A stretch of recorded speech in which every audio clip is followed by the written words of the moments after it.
special is this rivalry? I think I learned that it's the sixth oldest, right, in the country.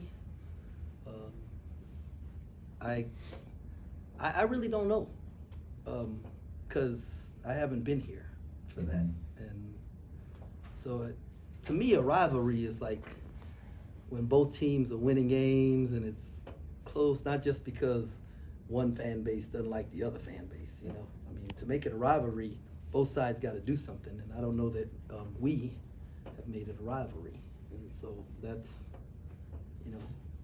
what I'm here to do, to try and make this thing a rivalry. It's kind of like football, right? Like I know everybody gets up for it, but our football team smacks them dudes, right? And so. Had some turnover issues earlier in the season. Is it related issues, or how did you manage to clean that up earlier? I think we did a better job of running our stuff and putting guys in the right spots. Looking back at the TCU game, we made a lot of mistakes that we hadn't been making, and stuff that we've been running where guys were in the wrong spots, and so for whatever reason we weren't ourselves the other day. I don't know what experience you have with Bill Self using unusual defenses with you when you were at Baylor, but he's kind of famous for this game. Whenever K-State shoots hot, all of a sudden they're in box one, triangle two, all kinds of weird stuff. How as a coach do you prepare for that, knowing that might come out in a game like this? Well, the blessing is that we faced a triangle in two. Texas did it, and so did Baylor. They both went triangle in two against us, and so we have some stuff in. We've seen that. I know Coach Self, because he's such a man-to-man guy, that he refuses to play zone, so he does the triangle so he can say I don't play zone, and I get it, I understand it, and so we faced it before. Being considered what you said earlier about this maybe not being a rivalry yet in your tenure, what have you done to try and maybe learn some of the history of the series from former players and former coaches and fans? Absolutely nothing, right? This is what I've found out about this thing, right? Like, really, this is what I wanted. My message to our students, okay? Because that I don't want them to show up to the game and yell and scream, and I don't want our fans to show up to the game because they hate the other team, right? I want them to show up because they love Kansas State. Right, our guys, every guy on our roster, they didn't pick this school because they hated somebody else. They picked this school because they love us as a staff, they love this community, and they love this university. And I would be real interested to see how we can really change this thing around if we're motivated by love, right, rather than by hate. And I just feel, and I know I'm gonna upset some people, I feel like we, the Kansas State community and family, allow them to live rent-free in our heads way too much. Okay, this game, it's one game in the conference. If we win, we get one win. If we lose, we get one loss. That's it. I came to try and win a Big 12 championship and win a national championship. Okay, and the year we won the national championship, we split with these guys, right? And so that's my thing. Let's show up to the game because we love Kansas State. Let's show up to every game because we love Kansas State. Let's pack Bramlage and make it the Octagon of Doom because we love Kansas State, not because we hate somebody else. When you are going up against Kansas, I mean, they've kind of been, along with Baylor, the standard of the conference for the last few seasons. How do you go about maybe getting that through to your team to say, hey, if we want to be at the top of the conference, we got to be able to beat teams like this? Well, the truth is that every year except 1 year for the last probably 15 years, you could lose to whoever you consider the best team in the conference twice and still win the conference. Okay, so that's not the thing, right? It's about let's just win the next year. Let's prepare and work and do everything we can at a championship level to give us an opportunity to win. And this is not like an overnight thing, right? It's about building a certain level of confidence and raising the standard of expectation. And I feel like we've done that as a staff. We've done that with the players that we've brought in. We're going to continue to do that. And then it's gonna trickle over to results on the floor. Coach Self usually predicates his defense on having that big rim protector back there. This year they don't have they've got a more non-traditional post. How's that change there?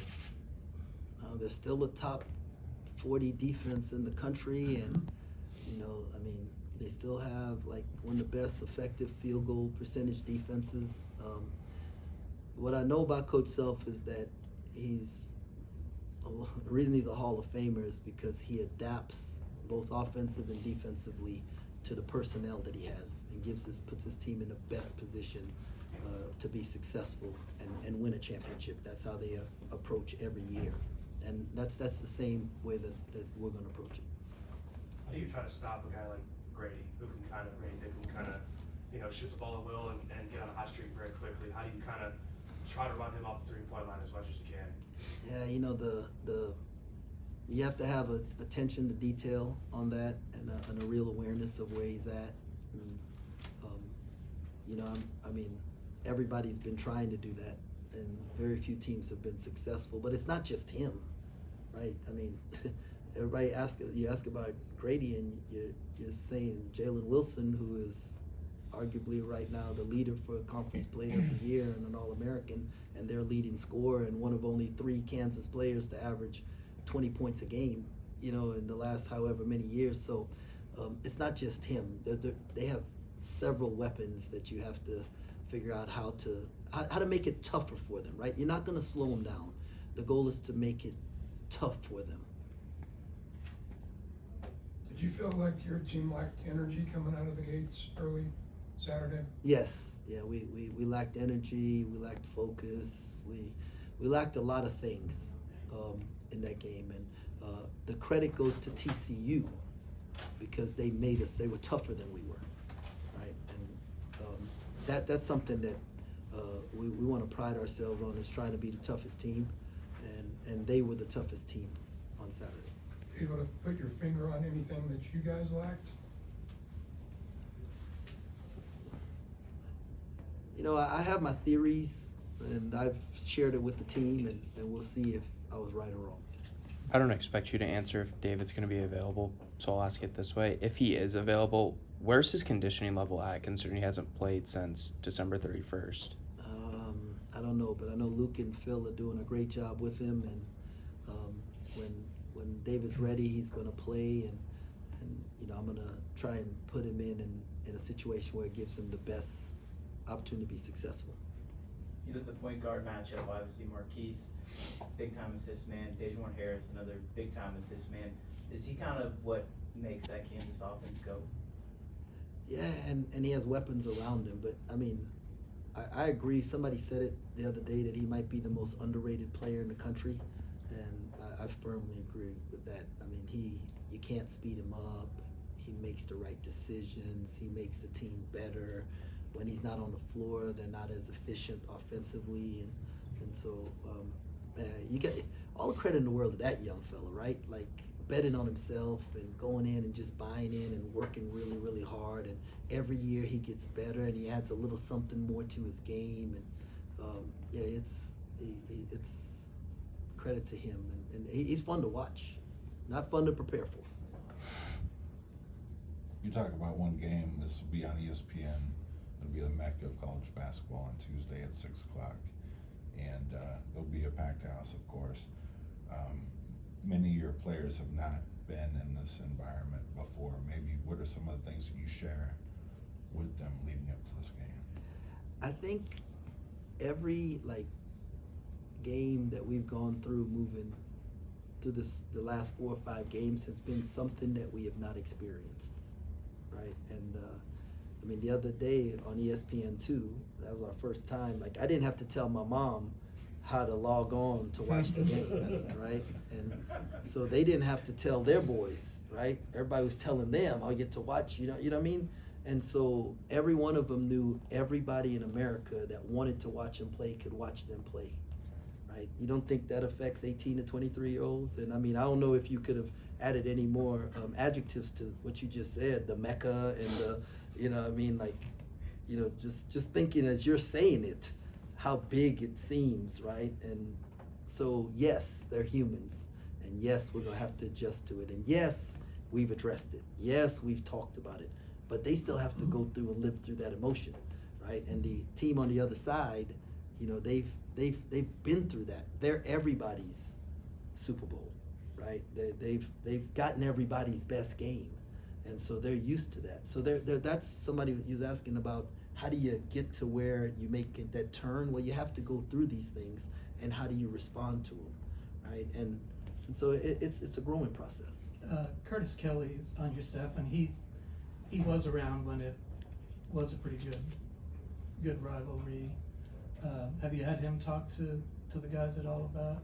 Curtis talks to the dudes every day, but we didn't have him talk to him about like the last sellout. Like, we're not doing anything different than we've done, right? Like, we're approaching this thing. We have worked every day in a way that would put us in a position to have a chance to win a Big 12 championship and go to the NCAA tournament, right? That's been the thing that we've talked about from the very beginning, and so we're not changing, right? This now, I know other people around, the fans and all of that, this thing might mean, but this is the next game on the schedule. You mentioned the second chance points category again after the TCU game. How do you kind of go about solving that? You hit people a little bit harder, and you grab the ball with two hands, and you know, going back and looking at it, it wasn't like we didn't get good shots out of it. We just didn't make them, you know. So in hindsight, it wasn't like we did dumb things when we got the rebound. It's just we just weren't productive with it. Ball didn't go in the hole. A matchup like this, it's very easy for guys to put pressure on themselves. Coming off of a loss, there's that added pressure. How do you try to keep your guys from feeling that intensity going in tomorrow night? I mean, just your question, you know, a matchup like this, you know, like makes it seem like it's something more, right? And so we're not talking about that, right? This is who they are. This is who we are. This is what we have to do to beat them. These are the adjustments we have to make. If we can do these things, A, B, C, gives us a chance to be successful. You know, and if the game is close down the stretch, you know, that's one. Now, you know, we can do what we've done all year long, is figure out a way to win it. Why is it important for you to not make this game bigger than any other game on your schedule? Because it's not. It doesn't win us the national championship, right? It doesn't win us the Big 12. It doesn't guarantee us the NCAA tournament, right? Nobody's getting drafted after this game. It's not, right? If you win this game and lose the next 4, right? What good is it, right? So it's not. It's the next game on the schedule. The way Green closed down in Fort Worth, did he gain any trust from you? The way he closed there? Yeah, he's gaining trust. His energy level has picked up. You know, Tyke has a 42, 44-inch vertical. We've only seen it like 2 times this year, right? I mean, like everybody in America is supposed to know he's got that kind of a vertical. But, you know, and when you're an athlete like that, people should know you're an athlete like that. And so that's what we're trying to get out of him. We're trying to get out of him to like just cut loose and make mistakes, but make them going fast, right? Like don't make them because you was hesitant and too cautious. And so I feel like he's starting to come around, and so hopefully we're moving in the right direction with that. You talked about having the number by your name. Now you're playing a team with a smaller number by their name. So is it easier now again Always. to get your guys fired up? It's always easier when their number is smaller than yours. It just is. It's just the human nature of things. Has Naquan Tomlin played to a level that would meet your expectations, and how can he elevate his play? I don't know I've ever coached a guy that played to a level that met my expectations.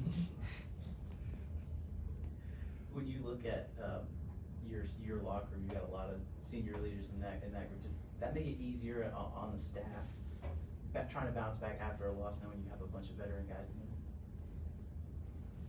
Yeah, well, after watching film, what makes it easier is that wasn't our team that I watched, and for whatever reason, that wasn't our team, you know. And I mean, like I said, there's a lot of we can have a lot of speculations about what caused them to not be themselves, but we know we can play better than that. We can play with more energy than that, with more focus than that. And so, and our guys care. Like, they care about each other and they care about this university, and so they're gonna play better.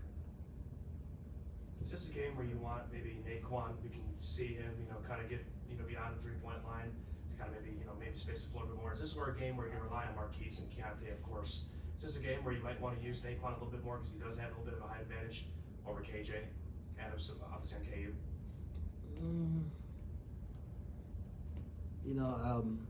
I don't know. Like, KJ Adams at 6'7", he plays like he's 7 feet tall, and he might have the quickest jump in the country. I thought the kid who got hurt from Arkansas, I think they're both comparable in how quickly they get off the ground and how fast they can get to the top. So I don't necessarily see the height thing as necessarily as an advantage. I think we're going to have some advantages in some areas if we can take advantage of it. But this is not we need everybody to show up and everybody to be connected and everyone to play at a high level. Coach, not necessarily a question about this game, just kind of on the season in general. At the beginning of the year, seemed to be an emphasis on the flop rule, and now maybe it's kind of not been such an emphasis. Have you gotten any explanation from the conference or officials on where you guys are standing on that aspect? I'm gonna stay away from the referee question, if you don't mind. How proud are you of this team at this point in the season? Oh man, I'm so proud of these guys, and not for what they've done on the basketball court, right? We've had the summer we had the highest team GPA for a summer session. In the fall we had the highest team GPA in the history of K-State for the fall semester. I don't like, our guys are not in the news for any of the wrong reasons, and as you look in the news now, some things going on. I thanked our guys today. I can go home at night and put my head on a pillow and go to sleep and know that our dudes are making good decisions and making the right choices, and for the people that they are, I'm so proud of them. The fact that they're winning basketball games and making everybody else proud in those aspects, that's just icing on the cake. Do you feel the energy around Manhattan right now? Yeah, I haven't, this is my first time, so it's like, it's not like I have anything to compare it to. Okay. And from the moment I showed up here, I felt like, man, these folks are different, and it was inspiring, and it's made us as a staff just want to work harder to produce a product that they'll be excited about, and because they deserve it, our fans deserve it. Anything else?